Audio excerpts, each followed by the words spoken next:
What is good? We're back. We got a full tripod today. Excited about that. Hopefully your fantasy dreams have all come true and you're in the playoffs. But, usually today's market share kind of Monday where we go over stuff and talk about trade markets. But pretty sure at least 70% of the markets have been shut out, closed up. I'm sure there's still some trading going on, but to appeal to a wider audience, we want to look at the rookies that are just finishing up 25 since we're about to go deep into the 26 guys and kind of talk about some buying and selling, comparing, what we would do for veterans. Let's see what Dynasty Daddy has to say and just kind of whether or not we're buying or selling. And Chev, you don't want to get deep in 26 guys, right? God, I have no desire to get deep in 26 guys. But you're gonna, goddamn it, with me all off season. Couldn't last that long if you had to. Sponsored by Blue Chews. Oh my God! Put it under your tongue; it'll dissolve. Big Co, how you doing? Doing good, man. Excited to be here. I hadn't been on the show with Chev in a while. Let's chop it up, figure some things out, solve all the world's problems. Right? Let's do it. All right, we're gonna run through a bunch of guys today. Damn, did it again. That was even worse. Yeah, even worse. The old just don't be the caboose. Just don't be the. We're going to be sponsored by Grindr if you keep this shit up. I'm telling you. All right, Jaxson Dart. Big in the lesbian community. I'm just kidding. All right. Big amongst Subaru owners. Big amongst Dart, came in, wasn't my favorite, grew on me in the offseason, preseason looked great, has come in and done nothing but, look really solid outside of playing kind of like a little bit of a bozo. We got to smarten up and say, let's make some better decisions on the field. And maybe in the offseason, Steve Young could talk to him and be like, bro, we don't need all this. Let's just get out of bounds. Had a lot of concussions. Let's not do that. But where do you guys stand on Dart kind of moving forward? Is he somebody you guys are in on, or would you be willing to move off of him for, and we'll throw a list of veterans, but let's go around the room real quick. Big Co, in or out on Dart? Oh, I'm in. We're here talking about fantasy football, right? I mean, obviously, as in the quarterback position, you got to be playing well enough to keep your position. But just from the fantasy points, he got his first start. He rattled off 6 rushing touchdowns out of his first 7 games. One of those games, he had 2. So he had 20, 21 points, 20 points, 25 and a half, 32, 21, 29, 29.7. That was his first 7 starts in the league. So and the first half of the first game that he started was with Malik Neighbors. Outside of that, it's been Wan'Dale Robinson, the ghost of Darius Slayton, a young Theo Johnson, couple games with Skattebo, who didn't even really catch that many balls from Jaxson Dart. Skattebo's big receiving 2 games was with Russell Wilson. So I hope the sky's the limit, but yes, we need to get out of bounds, right? And that was one of the things that everybody was saying before when he came out as a rookie, before we saw any NFL action, was man likes to take unnecessary physicality shots from guys. He loves hitting guys. So, it's just like, dude, just stay on the field. First thing we need to do is have you out there taking the snaps so you can lead the team. And as long as if he can stay anywhere near healthy, man is a fantasy points machine. So that's what I'm looking for. And yes, I liked him coming in, but the last couple years, my lack of equity allocation and rookie running backs, rookie quarterbacks before they play was going well until, Drake May and those guys and Jaden Daniels and that whole class hit, right? It was suiting me right for a couple years. And then, this year, love everything and all the intangibles that Cam Ward has, but Jaxson Dart definitely came in this year and was balling and just giving us all the fantasy points. What you think, Chef? Yeah, I was not a Jaxson Dart guy, but it was too good to ignore at the price point. Like, the fortunate thing about this whole situation is we had the opportunity to learn from our mistakes with Bo Nix. me personally, not speaking for anybody else, but me personally, I was like, all right, this is a part of my process that I have to improve. So with Jaxson Dart, he was getting there 112, 2-1, sometimes 2-2, and it's too good to pass up because you're buying, even if you don't buy into him, you're buying a 3 to 3.5 year window where he's going to have value in Dynasty. If you have the guys that are truthers, then, hey, look, I want to, I believe in Jaxson Dart. I think he's a top 3 Dynasty QB. That's some real shit that somebody said on the internet like months ago. And I was like, bro, you don't have to do this. Like nobody made you do it. But you chose to say it on the internet anyway.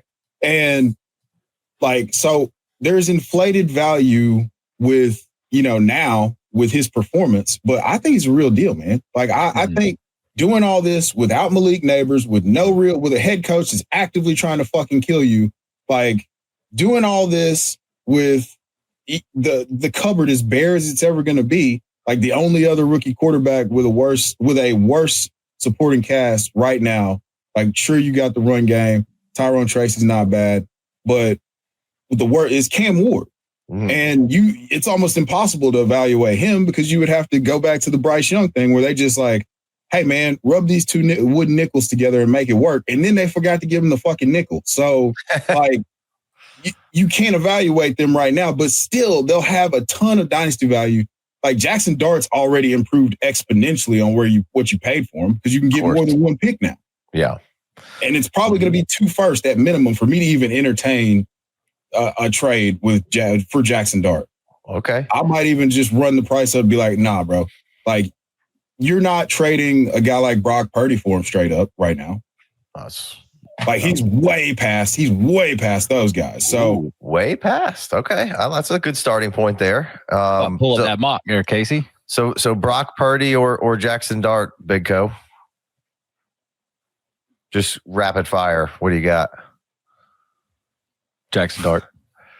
Okay. See?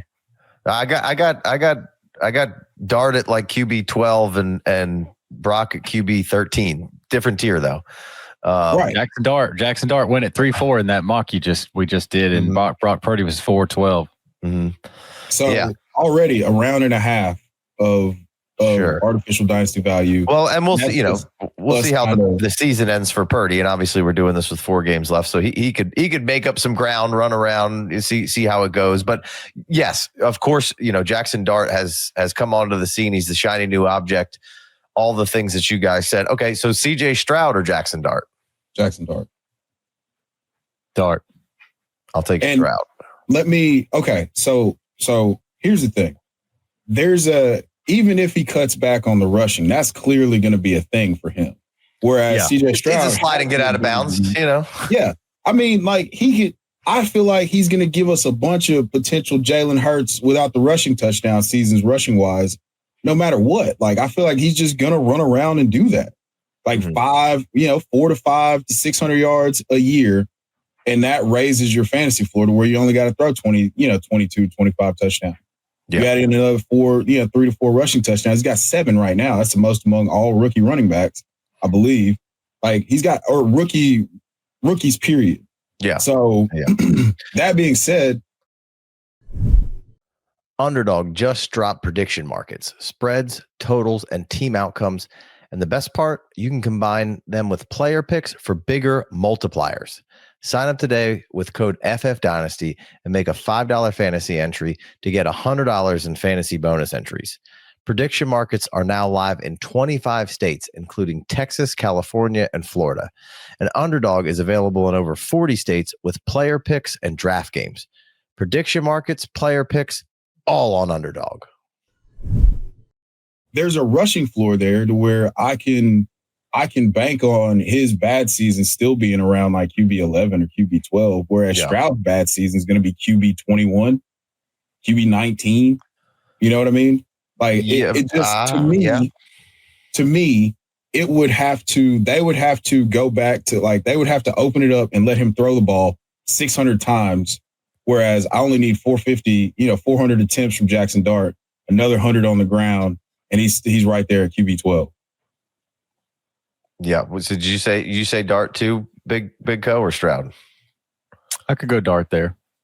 And I like Stroud. I know Stroud. We went way back with the offensive line situation with the Texans. Sure. Looked really good against on the road in Kansas City last night on Sunday night. Looking good against that pressure. And he has a decent set of receivers to work with. Great set of receivers compared to what Jaxson Dart's working with right now with Neighbors hurt.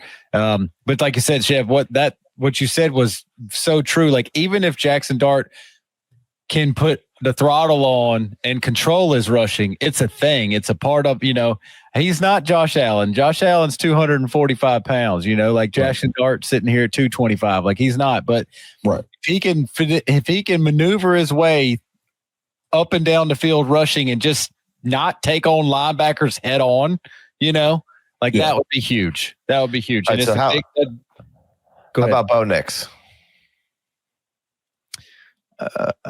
Right there, same tier-ish. Yeah, I got him in the same tier. It's so hard. It's the thing about it is, man, obviously the coaching staff's about to clear out, but like what we saw out of Jaxson Dart was you got everything. You got quote unquote the gamer. You got the escapability in the pocket. He got sacked like 7 times that weren't real sacks. He got out. He ran around. He's making magic happen. He was accurate. He knew where to go. He's the lead. The whole team's rallied around him. You know what I mean? So like you got like literally every box checked with no true alpha receiver to hang out with. And like Andrew Thomas came back. Like, when did the Giants get a good offensive line? Right. So like you think about what he's actually working with. He's he's a rookie with not a lot of help other than, the whole team kind of rallied together and was like, hey, remember that Eagles victory, dude? That was big time. Yeah. Nobody, that was like the most. You guys just remember saying all this about CJ Stroud 2 years ago. Yeah, but yes, no doubt, 100%. That's a great call. But with not that rushing upside on top, there's another layer of cake there. There certainly is another layer of cake there, but there's also another layer of like, damn, this guy could be Joe Burrow. Like, all right, you know what I mean? Yeah, and that's fair. Like Bo Nix to me is more of the finished product like we're hoping for with Jaxson Dart. To me.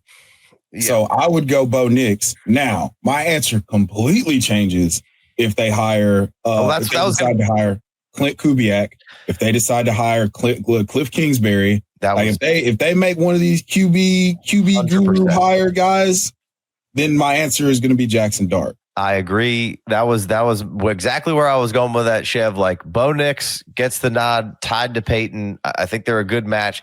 The next step we need to see with Dart is who's going to develop him, right? Yeah. And this is great when you're kind of playing backyard football, right? With kind of what Dart's doing right now. But when it comes to, and I'm not trying to, I'm very high on Dart with you guys. I'm right there. Like, CJ Stroud's in the same tier for me. Like, and I can easily take Dart and not have any problem with it. I'm just saying, like, I like kind of where CJ Stroud is through a couple of years here. It's been a tough go around with this offensive line and whatnot. I think there's some fun stuff there. You should probably take Dart with the rushing upside, but when it comes time to like, hey, we got to develop this, we got to play in system. Now he is going to run around, and I just wonder, like,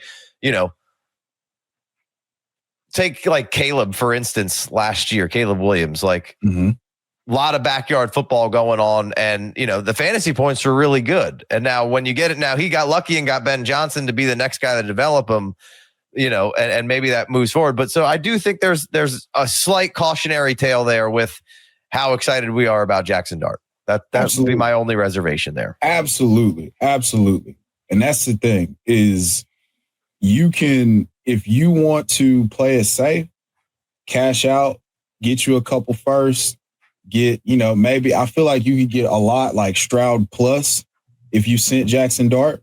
Like, if you want to cash out and play it a little safe, because that CJ Stroud can actually play the position of quarterback, in structure, and he's dealing, he's accurate, he's got it all, right?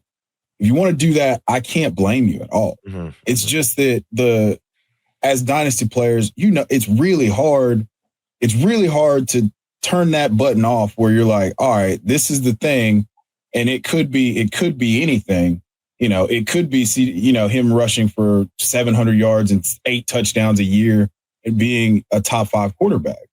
Yep. But it also could just be like, meh. But we don't think it's that because he's performing in such I don't have any right now. Right. I don't have any. I think he's going to be just fine. I just, that was kind of the only lingering question that I don't have answered.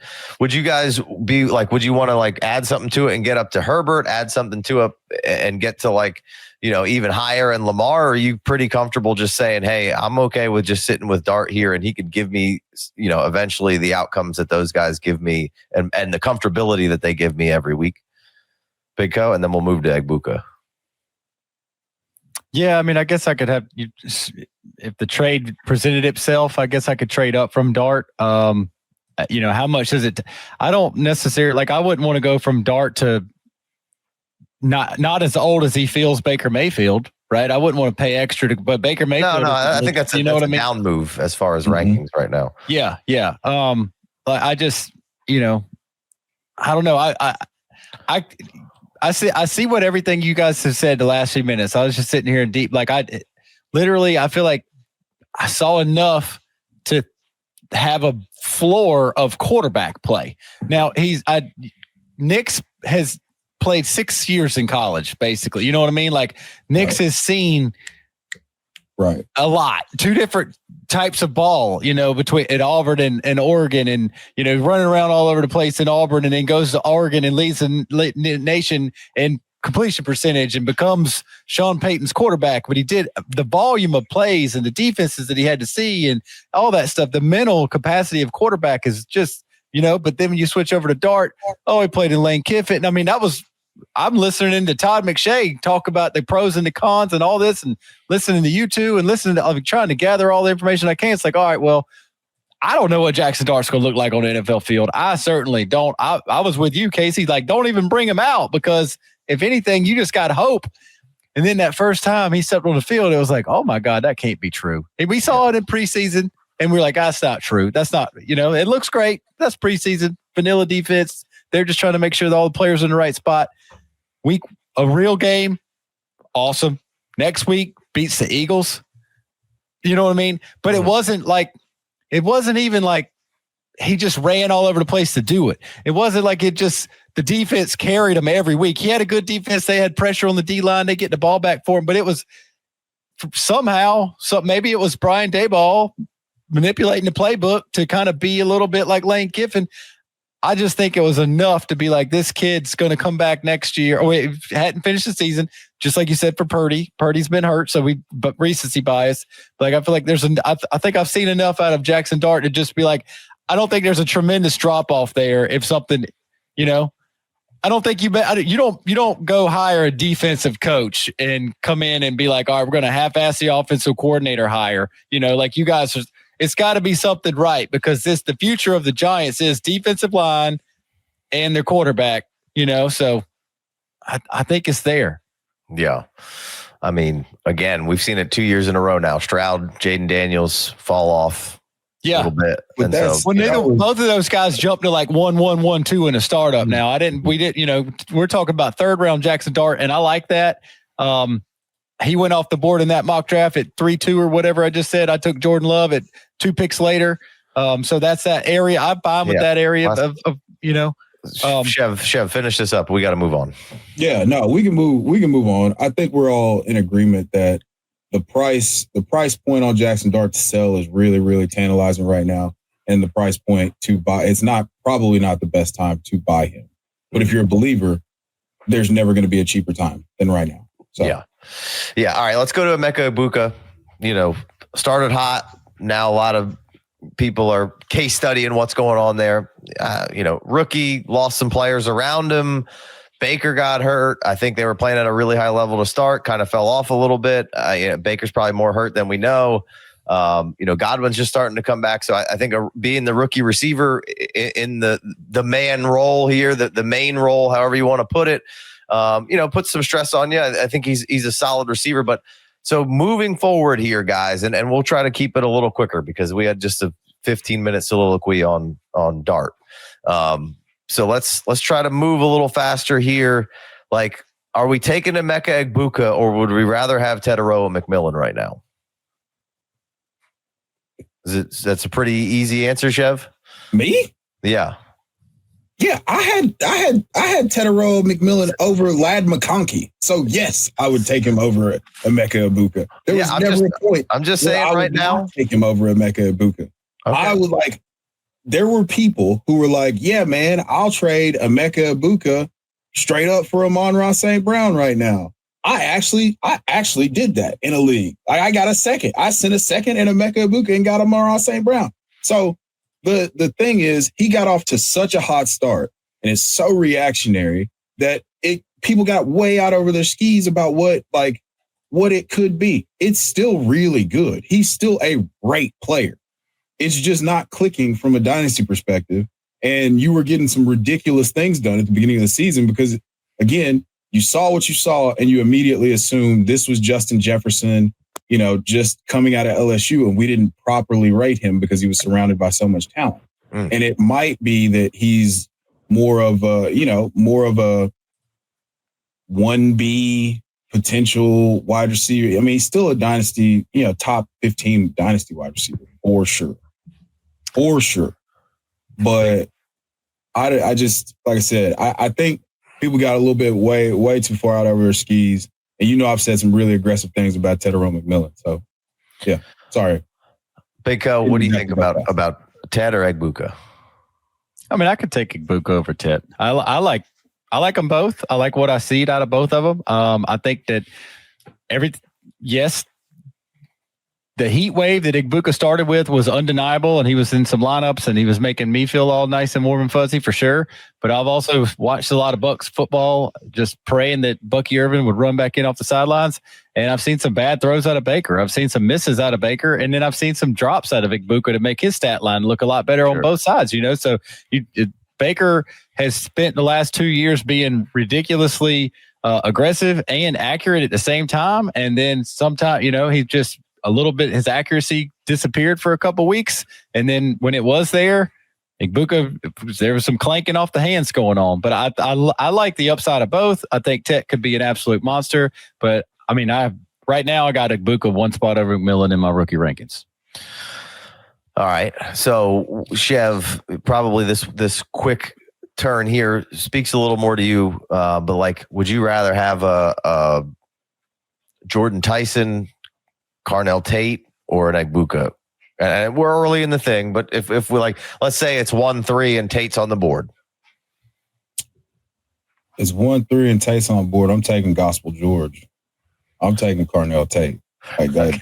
I really like Carnell Tate reminds me of George Pickens if he just grew up listening to gospel music. That's just, all right. Well then, Big Co, George. Well, you just took Egbuka over Ted, so I'm going to assume that George Pickens is not ranked as high as either one of those two guys. So you would rather have Egbuka than George Pickens? Yes, and that's what I've been saying all season long with the Pickens breakout is exactly what we started to see this past Thursday night or whatever with the Cowboys. And it's like Pickens' dynasty value took a little hit with an island game Thursday night against Detroit, big time game. Everybody's watching, and then Pickens just checks out mentally. And that was the worst thing that could happen for your dynasty value on Pickens. If that would have happened on a Sunday at 1:00, it wouldn't have been a big of a deal. Your skin was crawling watching that game. If you're paying attention to Pickens, I mean, it was horrible. And so that's literally, that's not what you want. You taking Egbuka over Pickens? Was that what I'm? Yeah, that's what I started with. Yeah. Okay. I said that first, and then I had to take my shot at Pickens because I've been calling that. Sure. You can't get that man money. All right, Chev, let's turn over to you real quick. I'll fire a couple more at you. Nico or Egbuka? Nico. Garrett Wilson or Egbuka? Garrett Wilson. George Pickens or Egbuka? George Pickens. Woo!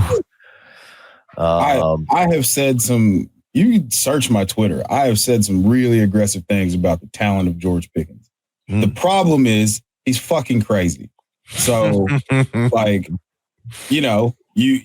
Co is absolutely right. I can't disagree with anything that he said. If you can just have something to keep him, like right now it's the contract year, and he gets to play in the best offensive environment. He's getting the ball all the time. Like if you can keep those things in your favor, then we're going to be just fine. Yeah. And George Pickens, we're going to look up, and George Pickens is going to have like a string of 1,200, a consecutive 1,300 yard seasons and double-digit touchdowns, and all this goes away. But the moment, and we're going to have like crazy person moments like this. He's about to get real rich, as everything is good. You're just gonna have like a Real one. rich. Very rich.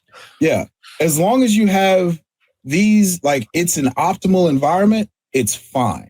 It's just that every other year now, Dak gets hurt and he's out for the season. And, you got Joe Milton throwing him like hero balls or throwing it at the back of his helmet. And now, like, he's going to try to, like anaconda choke a trainer on the sideline because he's mad. Like, I really believe in the talent. Obviously, he's the wide receiver 3 overall this season. You're seeing it play itself out. And we just saw the negative case of what could happen. So just keep him in an optimal environment and we're good. Yeah. Maybe. I'm about to be Rich Pickens. But all right, so Lad or Egbuka? Lad. Rome or Egbuka? Shit. Egbuka. Shit. Okay. All right. We found this. We found one. We found the spot. All right. I'm like, oh man, Egbuka then, did something to Chef. Because bro, no. Egbuka's free falling over here to Chef. I was never. You hate Egbuka. Just say it. I was never. He stinks. Again, we were just 6 months ago talking about how much I hated Ladd McConkey because I said I would take Tedero McMillan over him. So now I'm like, hey man, I would rather have Ladd than Emeka Egbuka. And now I hate Emeka Egbuka? No, again, he's going to end up being a top 15 dynasty wide receiver for me. Like, it's just that all of the top 5 and he was going to be, he's the next game breaker. Like, we just got to calm that down, bro. He was never going to average a game as a rookie. He was never going to. He might end up averaging 14, and that's really fucking good for a rookie. Hey guys, quick reminder. If you haven't signed up for the free Discord or the free Patreon, what are you waiting for? Click the link in the description. The talk got out of control is what I'm trying to say. The talk, you know what the talk did? The talk was on the field for like 5 weeks. And like he was putting up points as a first, second, third, fourth, fifth week player, rookie in the league. That was wild. It was never going to be sustainable. Like, he was scoring, unless he's just an all-time great player, that was never going to sustain itself because it was on the back of way too many touchdowns. So again, he's going to end up averaging probably like 14 points a game this year, which should be it's excellent for a rookie. It's great. Yeah, absolutely. We did not go fast there. My bad. That's all good. It's all good. It is what it is. We try to go fast, and that's what happens. First game, 4 for 67 and 2, 4 for 30 and a touch, 6 for 85, 4 for 101, 7 for 163 and 1, and then it cooled off. And then a couple weeks, 6 for 115 and a touch. That's a pretty good start. I mean, he's gotten fed a billion targets over the course of the year. A lot of targets for him. I think he's a solid player. I like him. I think me and Big Co like him a little more than Chef does. And Chef's not saying he's a bad player either. He's just saying overrated a little bit. So, all right, let's go to the next guy here. We got Colston Loveland surging, going the opposite direction of Egbuka. Not necessarily maybe putting up insane fantasy points, week in, week out. He's had a couple of good weeks, but mostly just on the field, seeing him move around, seeing kind of what he can do, him being healthy, right? Getting some snap percentages in there.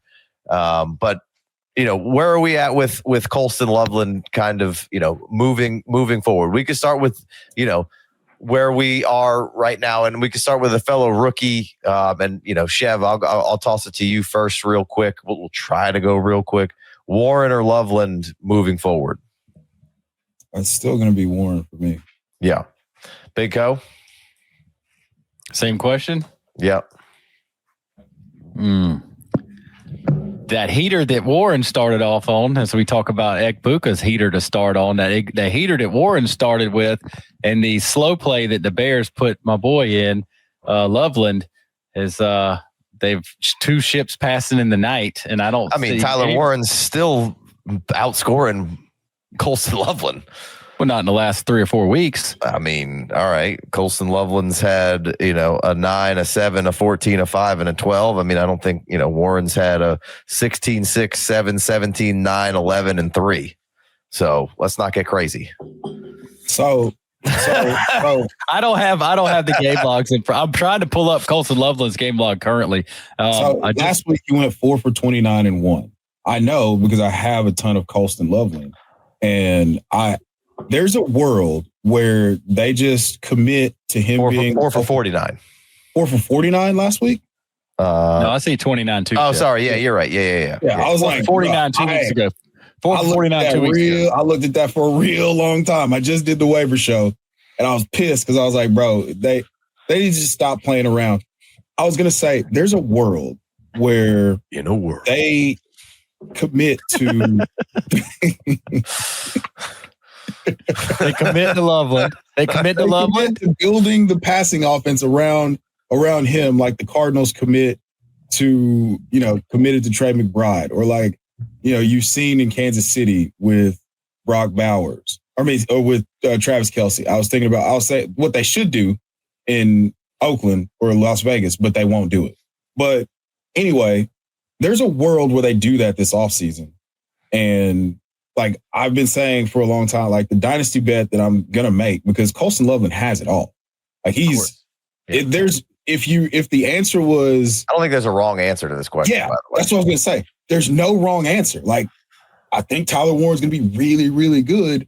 And I think Colston Loveland is going to be really, really good. Mm-hmm. Like, the ceiling might just be slightly higher on Loveland because he's with Ben Johnson, because they've got the quarterback thing completely solved. Shout out, or prayers up for Daniel Jones, man, tearing his Achilles. That sucks. But now we don't have the quarterback certainty anymore with that we had, in October with Tyler Warren. So, yeah, the safety is Loveland and the ceiling is Loveland. But buy window for Warren at the end of the season as things tail off a little bit potentially, or whoever the backup ends up being comes in and peppers the shit out of, he's the guy for that.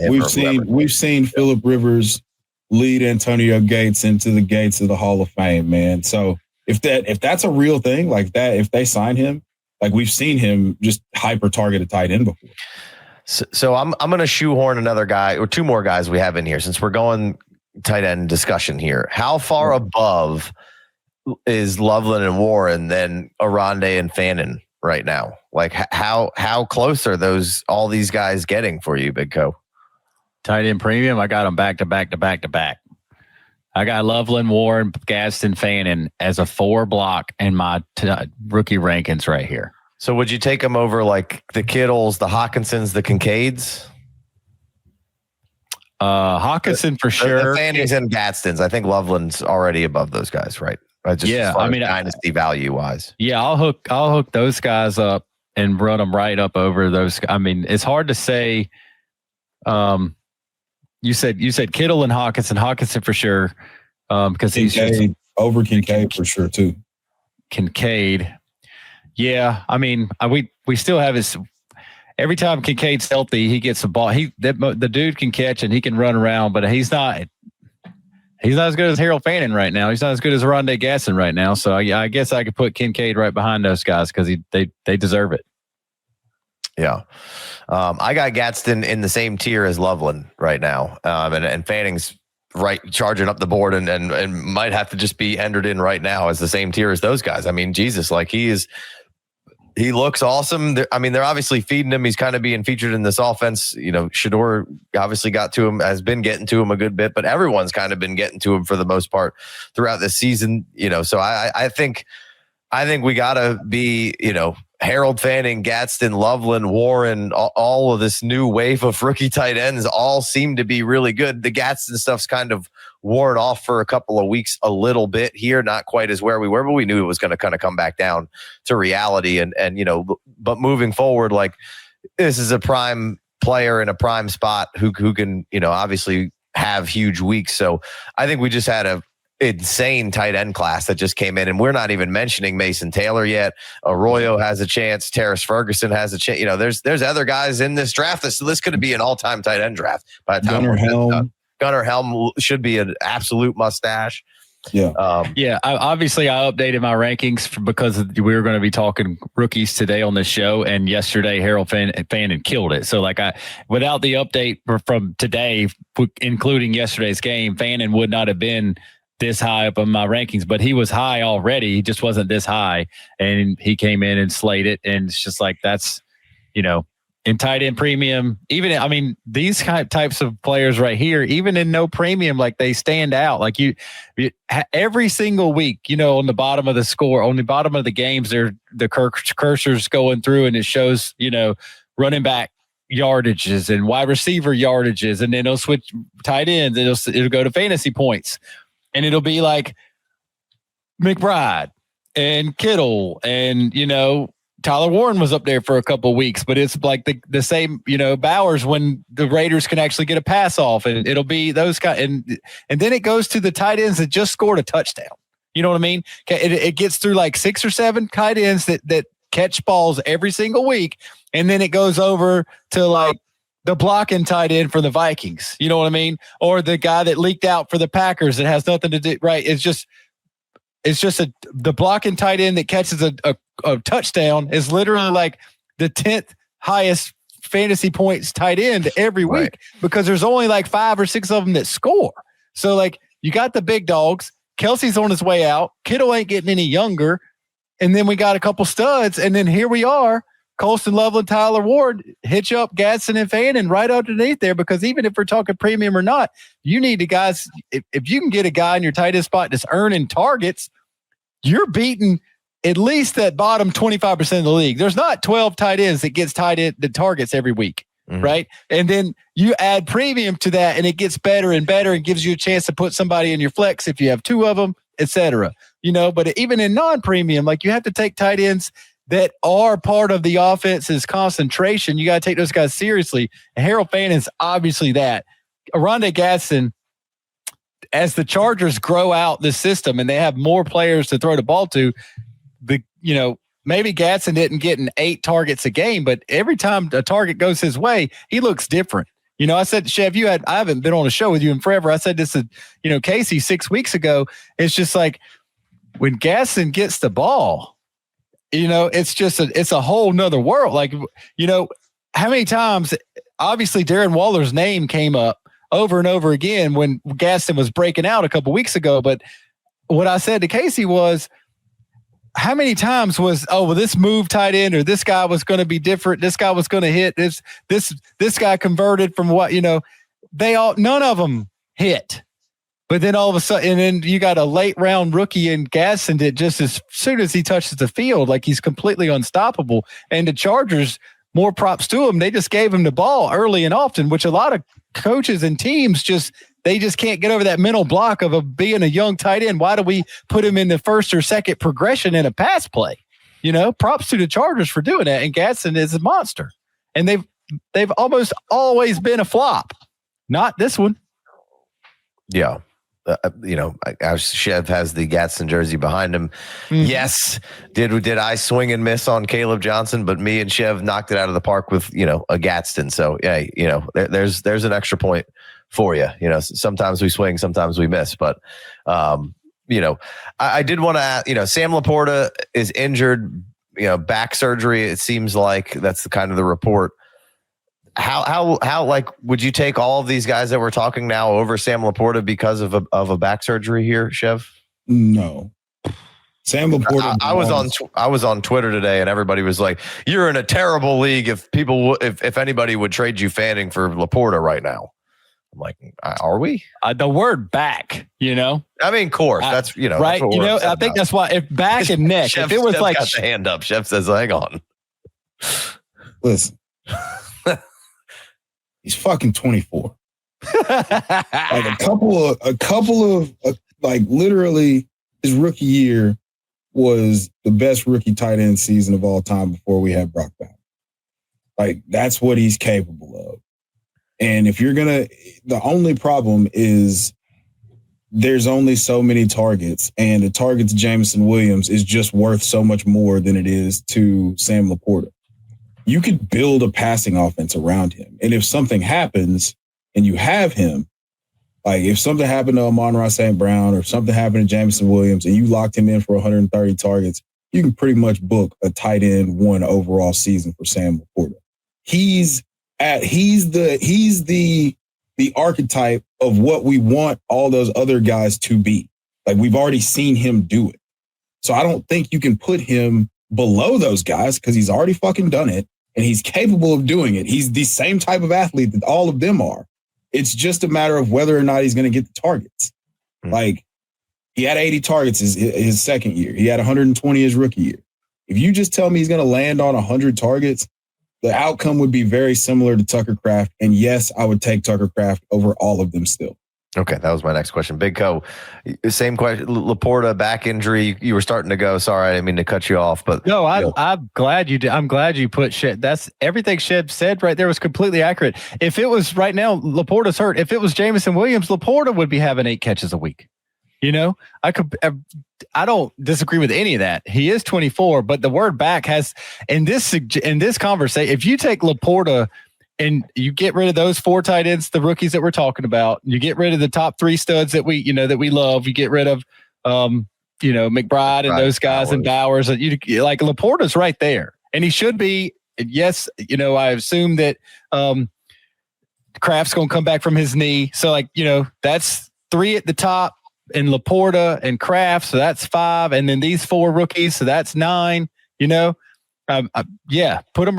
Put him beside him if you don't want to put him above or below. I get it. LaPorta's a monster. He's super young, 24 years old. Done 0 wrong in this conversation other than have a back injury. Like there's no reason. Casey and I just gave a first round. Gronk had a back injury. He's the best tight end ever. Right. He had a bacchiotomy. I mean, his bacchiotomy, right? Gronk destroyed his body, and he's still the best tight. Like if Gronk with no injuries is just Superman. Yeah, like it had to have a backiotomy to make it fair. Yeah. It's like Steve Young not wearing his little special underwear to make it more fair for everybody else. Like Gronk, you had to throw some injuries on Gronk, or he was going to kill somebody out there. Yeah. All right, real quick before we move on, and the next guy I'll let Chef have the floor on, but equating like a Fannin or a Gadsden or a Loveland, we've kind of got them floating around in the same area-ish. I think everybody would give the nod to Loveland a little bit just because capital and where he is and yada, yada, yada. Yeah. But if in tight end premium, I mentioned, Cardell Tate, Jordan Tyson, I think the 1-1 in Love is above those guys maybe, right now, but as we work down to the 1-2, 1-3, 1-4 area, would you be comfortable trading those picks for like a Loveland-esque, tiered tight end there? Or would you rather, and again, early, I'm not going to hold you to any of this, maybe the commenters will, but or a friend, maybe Mendoza crushes it. Like, would you rather have like a Mendoza in the position here or one of these tight ends just right now as things stand? And what you know about these guys from this college season without getting deep into the tape and deep into the study. And you don't have to answer if you're like, hey, inconclusive right now. No, I would for sure rather have Loveland. I would for sure rather have Fannin. Yeah, I would rather have all those guys than Fernando Mendoza right now. In tight end premium. Tight end premium. Yeah. Okay. Big Co, you and I we're behind a little bit. I would I liked what I saw from Mendoza, but I mentioned in the show today, just remember when everybody saw Michael Penix versus Texas, they were like, he might be the number 1 quarterback. And then after he played Michigan, he was trash again. So Mendoza just had that where he's been having a good season, but I'm sure there's not a whole lot of people, casuals watching Indiana football. And he went out there and had made some big throws in the Big Ten championship. So now people are like, Mendoza? Right. Especially against Ohio State. Yeah. Mm-hmm. So anyway, all right, let's go to Cam Ward. This is a bigger, philosophy buy sell situation. And, I know people are going to say, when you mentioned it, some Chev, well, Jaxson Dart's succeeding and his situation isn't that much worse than Cam Ward's and, yada, yada, yada. So, I'm still very much in the Cam Ward. I'm not ready to just throw him down. There's plenty of people who are like, he hasn't done anything this year. Has it made any good throws? Like, I don't think you're watching. I think you're just echoing some other talking head that you listen to. Ward's in an impossible situation, I feel like. And so that's kind of my just brief overview of kind of what's going on with Ward. I think there's plenty there to be excited about, but from the Tennessee perspective, Chev, is this should we be getting out and getting what we can, or should we double down here? It's a generational buying opportunity for what I believe is one of the, if you watch him play fucking football. I torture myself by having them on a portion of my screen every single Sunday. And I watch it. Normally I have the sound on another game because it's just usually false starts and penalties and people dropping passes and things that make me not happy when I watch football. And I love watching football. So I don't torture myself with the audio of Cam Ward sacked for the 6th time today. I don't do that to myself. So, but that's what he's up against. Right now, Van Jefferson, Shamir DK, Alec Ayomanor, James Prochet, Gunnar Helm. Did you make that name up? Not James Prochet, SMU guy. Yeah, this is his supporting cast.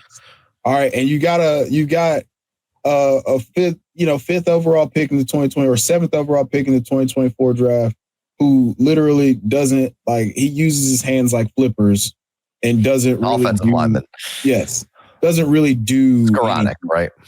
No, Skoranik's actually really good. I'm talking about JC Latham. Oh, okay, the guy that's getting out there, anyway. So the point is, you got a good one in Skoranek, but you got some other issues. There's a lot of issues that he's having to overcome, on top of the fact that he doesn't have any sort of play caller stability, on top of not having any sort of reliable weapon. Van Jefferson is getting meaningful targets. Mm-hmm. Shamir DK could be really good, but we're talking about a 4th round rookie who we had planned on playing special teams primarily. And now we're asking him to play receiver snaps. They bring in Xavier Restrepo and he plays meaningful snaps. If you're going to say he sucks, just say that you are only going to look at the outcomes of what happens with a player. Because if you watch him play football, it's all there. There's just nobody for him to all there it with too. Yeah. There's no support. So again, I think he can play football. I think he's really fucking good at football. I think the situation really sucks. You might be in a Bryce Young type of situation, but this is not a Nathan Peterman, insert Senior Bowl MVP quarterback, that the Saints will draft and play for 2 snaps, 2 starts or whatever. This is not that. This is not a Kenny Pickett situation. This motherfucker can play. So again, fade me. Hey, the dude in the comments that said he fades the dude with the gray beard shit, fade me on that one, and we'll come back to it. But I don't think that there's anything that you've seen from what the potential of what Cam Ward is. Yeah. To say, you should get out. I think again, just to go, I like it, and to go back to the difference between him and Dart. Dart's a runner. Dart wants to run around more. That's not really what Cam Ward's doing. So I think that just changes the math on kind of what Jaxson Dart's doing and able to do, and how people defend the Giants, right? Whereas Cam Ward is he's going to be a bit more of a pocket passer. He's going to try to make some stuff happen. And so it's a tough season for Ward. So for the room here, would you rather have? And I'll go to Big Co first. JJ McCarthy or Cam Ward moving forward? Yikes. I'll take Cam Ward. I'm all set on JJ McCarthy, I think. Yeah. Jeez. I like that. I like that we can have obviously a resident Titans homer fan on this show, and because there's not many Titans fans out there, and they don't give them microphones, that's for sure. So just to be able to be not a lot going on out there. Those people are definitely not getting paid to talk about anything. That's what I'm saying. It's good to get some inside information. Just be like, look through all of that car wreck over there in the Titans season. And I like it. I like everything about Cam Ward. Of course, I wish he had a couple, solid offensive line plays, a couple solid pass, good throw and catches. I mean, DK's look good at spots. Manners look good at spots. Calvin Ridley made one catch before he got hurt. It's not been all terrible, but if you listen to people talk about it, it's been all terrible. They got some stats they've cooked up to make him look like, Jamarcus Russell bad, Chef's calling timeout. You got timeout. All right. Co, let me ask you this. All right. I'm going to ask both of you guys. If you put Cam Ward on the Vikings right now, it's better. There ain't no question in my mind. It's better. Playoff team. I would assume. I think they're a game over 500 at least. I don't know if you put Sam Darnold on the Vikings, what they look like right now. It's been so bad. I assume that they would be better with a quarterback upgrade, and that answers my question. Your question, Casey. I like Cam Ward better than JJ McCarthy right now. If you gave Cam Ward, they just shut a team out. And fucking Jordan Addison and TJ Hawkinson, and you gave JJ McCarthy, Van Jefferson, and fucking Jim DK, which one would you rather have? Yeah, I like it. Yeah, I like it. No, I'm with it. So generational buying opportunity for Cam. I'm still in on Cam. That's a great quote. Love it. I love it. So yeah, let's. I'm not willing to just throw Cam in the dumpster. And like you said, Big Co, before. Chev was calling a timeout there of just, there's plenty of people who are just showing you quarterback stats of like, well, he's in this crowd and there's no way he could ever be good. Like if you're listening, if that's the only thing that you're basing things off of, man, I don't even know why you watch football. I don't know why you participate in these conversations. I don't know I don't think you even watch football. Like I think you just deal in sheets, and which while all of this can be helpful, I do know that quarterback, I feel like, is the hardest thing to quantify as in any of the positions, right? Because it's just there's so much that goes into whether or not a quarterback succeeds or not, right? And I think at least now there's been enough guys who everyone told you that they stunk, and then they went to a different place as a better situation of somebody who can handle developing a quarterback, and they don't stink, right? So I think we gotta slow down, Bro, I think Trevor Lawrence is playing some pretty good football right now. Everybody, just a couple of weeks ago, I'm pretty sure I saw Scott Barrett say he's 25 years old. Is he ever going to turn the quarter? Meanwhile, he's over there going under Amina Kimes' tweet the other day, and she being like, "Oh, is Trevor playing the best ball of his life?" And hope he turned a corner. Bro, you left him for dead. And excuse me if I'm wrong with that, who that was. I don't recall, but I just saw so many people killing Trevor, and it's like, why he got into a good situation now. He doesn't have time to figure things out and learn. Like, what's his situation been? Yeah, does he make some dumb things? Does he kind of look like an idiot? Yeah, I mean, he's like, he looks like, yeah, man, sure, He looks like he'd be all right without a face mask. Yeah. Oh my God! He's like, yeah, bro, yeah, for sure. Yeah, you want to do that? Yeah, let's do it, bro, for sure. We don't give these guys any time, credence to what the situation is, who they're throwing it to, if the scheme fits how they operate, right? And I just got really throw away JJ McCarthy. That's not fair to him either. Like, he hasn't played a whole lot of football. Like, he could be awesome. We're just that situation you walk into and you're like, well, everything's tailor made for this guy to succeed and he stinks. So it's like, the other guy, Cam Ward's in Tennessee, and I'm just using Trevor as an example because I think he's playing some decent football right now. Even though we saw a multi-turnover game and everybody was dogging him, and then the next drive he comes down and goes down and scores a touchdown and takes his team to get the lead again, right? A couple of weeks ago, I forget when the 3 turnover game was.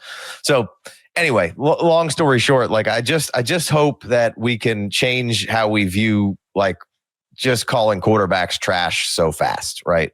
And allowing things to kind of take place, people to learn, situations to develop, and just give Cam Ward a minute. And again, we should give JJ McCarthy a minute too. I'm saying all this, and I want to be fair to JJ, but I do agree. Like I do think that if you put Cam Ward, just from how he attacks the football field in the Viking situation, I do think it looks a little better. Yeah. Okay. So that's my only. And to your point, like we have to be. You've got to be careful with this JJ McCarthy thing because you don't want to hop off. You don't want to hop off the boat too quickly, like we did with Mac Jones. Like Mac Jones is about to go somewhere and get paid next, like the year after next, and like get traded. Yeah, he could get traded. He could be a bridge quarterback that ends up being the guy. He could say he's the next.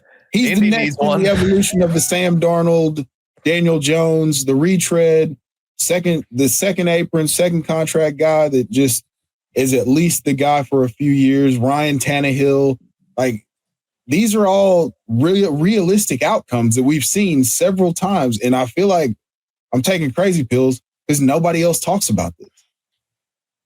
Like, right. Yeah. Yeah. No, it's just about, framing up that, you think that Cam Ward wasn't any good probably to begin with. And now you're finding stats and this all-time historic things that say, of course there's no way he can be any good. Look, he's, 33 out of, these historically terrible, or 156th out of these historically terrible quarterbacks in this whatever particular stat. Right. And so I think he's going to be okay. Could be completely wrong. Maybe he's just a ginormous bust, but I think there's too much of makeup of where his head's at to allow that for him to just be a complete, like he's not Jamarcus Russell, One more. Okay. So Tyler Shuck or Cam Ward? Cam Ward. Okay. Well, Shador or Cam Ward? I'm still going. Okay. You want to add to that? Go ahead, Cole. Me? Yeah. I mean, everybody knows. Casey, you want me to add to that? No. I thought Chef had a little bit more. So Shador or Cam? Recency bias says it's best. What do you think, Big Co? Yeah, I mean, until Sunday, it was Cam. It was Cam all day, but Sanders come out there looking good, boy. The Browns got a quarterback. The Browns got a quarterback. Only took them 53 tries, but they got one. It only took them one of the first fully guaranteed contracts in NFL history and trading away the first overall. I love it. I love it. Go ahead. Go Browns. Go Browns. I love it. I love it for everything that's brown and ugly, right? Great. Dude wipes. Chev, Shador, or Cam? I still Cam. Okay. Yeah, I'm with you. I'm riding with Cam. Listen, although Shador deserves, there's a lot of people that should apologize to that man. We don't have time. We don't even have time to get into that right now. And like, we don't have time to do it right now. We've like, you've been more vocal about it. I was going to be ridiculous about it, so I try to stay a little bit more low key. But you were very vocal about how stupid it is for him to have fallen, and like, he can actually play football. Like, this Dylan Gabriel thing was not a real thing. I hit it last week, Chef. So I'm not going to repeat myself. I hit it good last week, and that was before this week's game. So yeah, there's a lot of. Look, Tyler Shuck's playing really well, so I'm not trying to disparage him, but like for Shador not to be near where Shuck got drafted is insane. And there was plenty of people who were haters, but like, he didn't have the arm strength or whatever the rationale was, but he just he knows how to play the game. That's really, he's got it. He's got the it thing. And that, I think Cam Ward has it too. As much as Cleveland is a terrible situation, it's way better than where Tennessee is right now, just on both sides of the ball, right?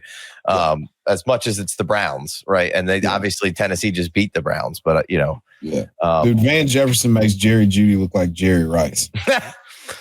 All right. Well, we had a couple more on here, but it's kind of getting late. You guys want to do one more? Or you want to get out of here?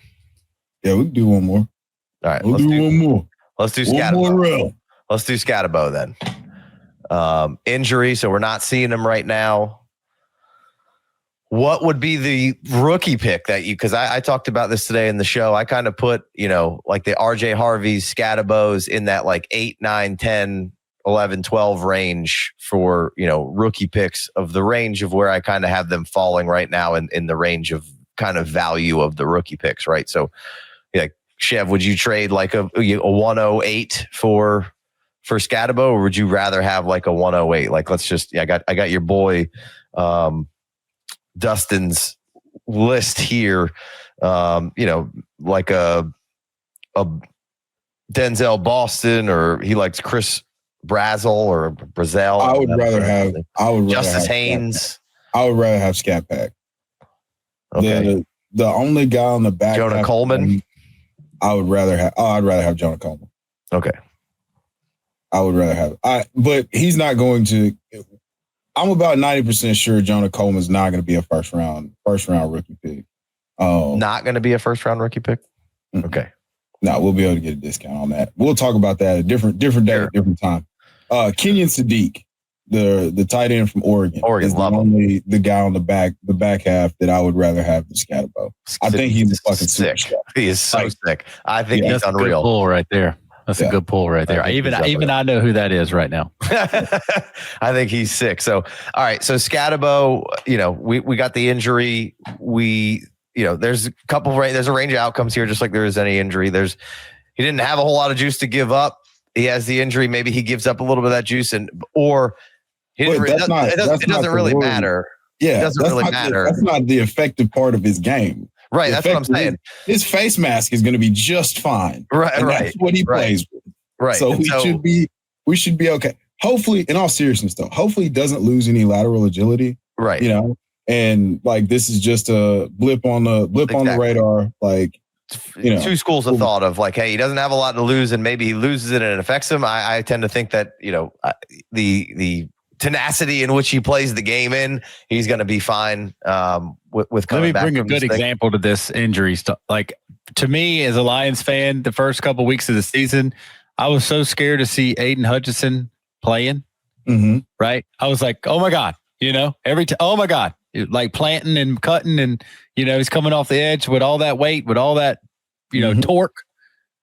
If Skattebo, same, your foot goes crooked, that's never good, but it seems like that's not, if it just heals up, that's Aiden Hutchinson's playing just fine right now, and his foot was crooked less than a year ago. It's more, I think, along the lines of like the Pacheco Pollard injuries. I don't think it was as bad as that, but potentially like it could be a year before he's back to what we were seeing on the field, and that could be potentially where we're at, and we could go into next season going, what's wrong with Skattebo to start the season? But neither here nor there right now. Definitely dropped them down the rankings a little bit, but at this current juncture, would you rather have DeAndre Swift or Cam Skattebo?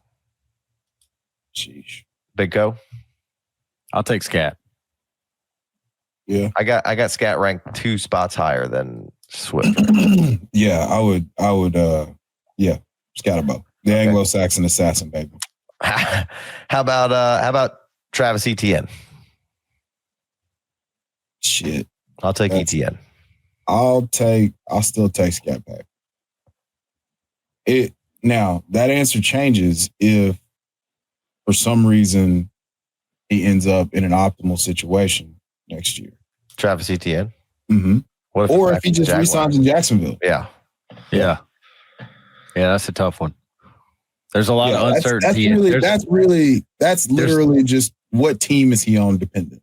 Mm-hmm. Right. And it's not really there's no uncertainty on how good ETN is. There's some uncertainty on how much money a front office decides he's worth / hey, this is a great system and we can get that out of Tootin and we got to pay somebody else or whatever, you know what I mean? And then the next, ETN, we'd lose our minds over. There's 3 or 4 landing spots that I'll keep bringing up throughout the off season. And if it's not one of those, we're going to put him back in the I'm not sure category in case he'll buy him in the 10th round in a dynasty startup and he'll profit. Mm-hmm. All right, Javonte, kind of in a similar situation. Obviously, I don't know if he resigns with Dallas where he goes, but Scat Pack or Javonte? Scat Pack. Easy, quick answers from both of y'all. I'll take Javonte. Obviously the situation could be much worse than where we're at, but I'm taking Javonte Williams there. I think these are all close. My thing is, all right. How about go ahead, Pico.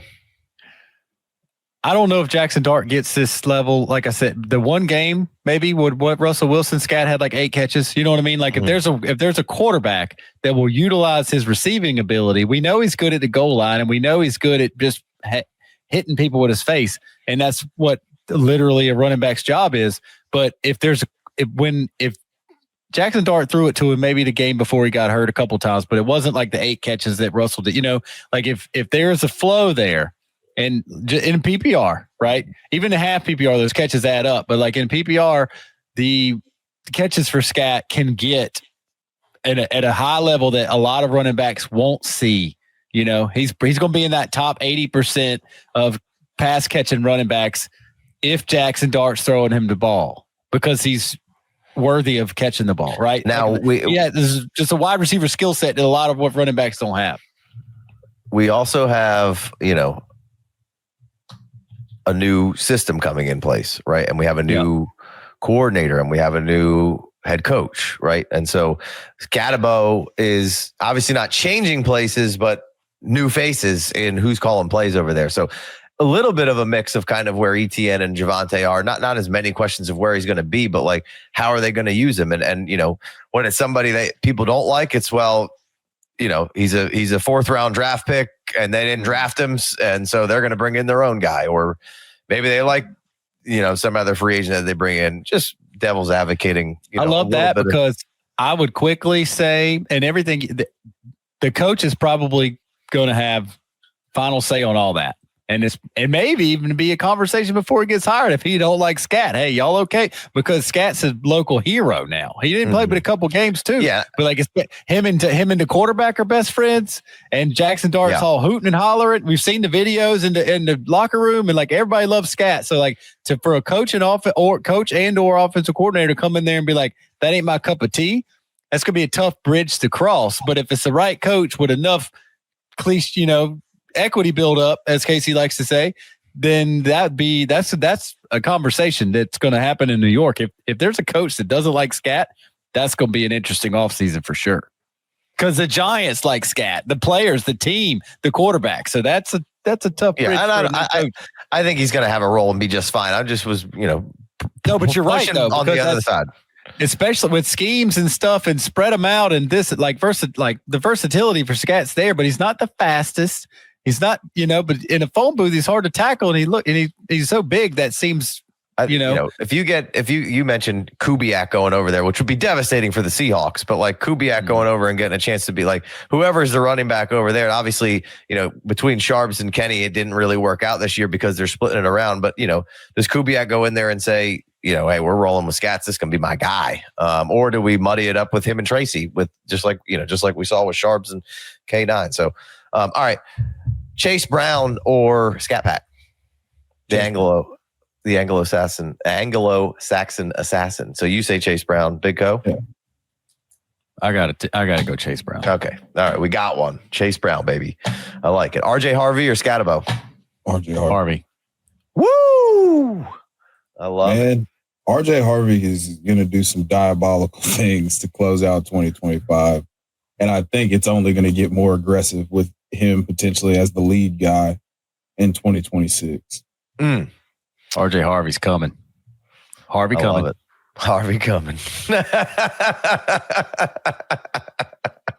All right. We're going to end it on that one. Go download the League Champ app. Make sure you're going in anywhere you can get it. Chev, what do you got? God bless. Deuces. Oh. Wow. Did somebody make balloons go through my camera just now? How'd you do that? Oh, I don't know. My screen just took balloons. Omar did. Text me. Oh, all right. Well, if you want more action, you can go get the Patreon $5 holler. Oh shit, we're still recording. Yeah, still recording. Yeah. And we got More action. we got a cool thing that we've released to the patrons who are helping us out. It's going to be released to the free Discord here and then to the public in a few weeks, maybe a month. Who knows? I don't know how long it's going to take, but they're helping us work some kinks out. So come over there, help us out, check it out if you want more action. And if you're listening on YouTube, podcast wise, we do a recap. It's just podcast only on Sunday nights, so you can check that out over there or Patreon and get involved in the conversation. For Chev, for Big Co, a lot of pauses, a lot of flags. A lot of hey, look, y'all. I know what y'all been doing. Y'all was watching that Diddy documentary, and now you show yourself. Yeah, I think we got a couple false starts, if you know what I mean. Man. I know the language of a man that's been watching that insidious documentary. Wish death upon me. All right, we're out.